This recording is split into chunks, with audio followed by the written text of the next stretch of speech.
অন্য পাড়ার বাচ্চারা সব খেলাধুলা করতে খুব পছন্দ করত, বিশেষ করে রিমা, সৌরভ আর নীল। প্রতিদিন স্কুল থেকে ফিরে সবাই মাঠে ফুটবল আর লুকোচুরি খেলতো। কিন্তু হঠাৎ কয়েকদিন ধরে অদ্ভুত ঘটনা ঘটতে লাগলো। রিমার পুতুল, সৌরভের ক্রিকেট ব্যাট, নীলের প্রিয় রিমোট কার এক এক করে সব খেলনা হারিয়ে যাচ্ছে। বাচ্চারা ভাবলো এটা নিশ্চয়ই কোনো চোর করেছে। রাতের বেলা খেলনা হারিয়ে যেত আর সকালে তারা খুঁজে কিছুই পেত না। একদিন রিমা বলল, আমরা যদি আজ রাতে লুকিয়ে থাকি তবে চোরকে ধরা যাবে। সবাই রাজি হলো। সেদিন রাতে তিনজন মাঠের কোণের বড় ঝোপের আড়ালে লুকিয়ে রইল।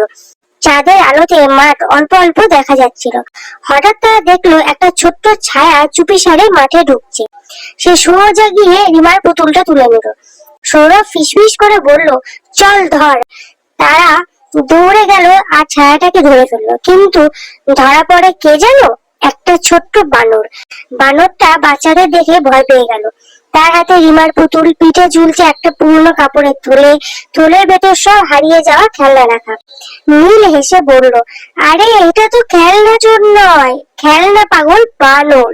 এরপর বাচ্চারা খেলনা নিয়ে বানরটাকে ছেড়ে দিল।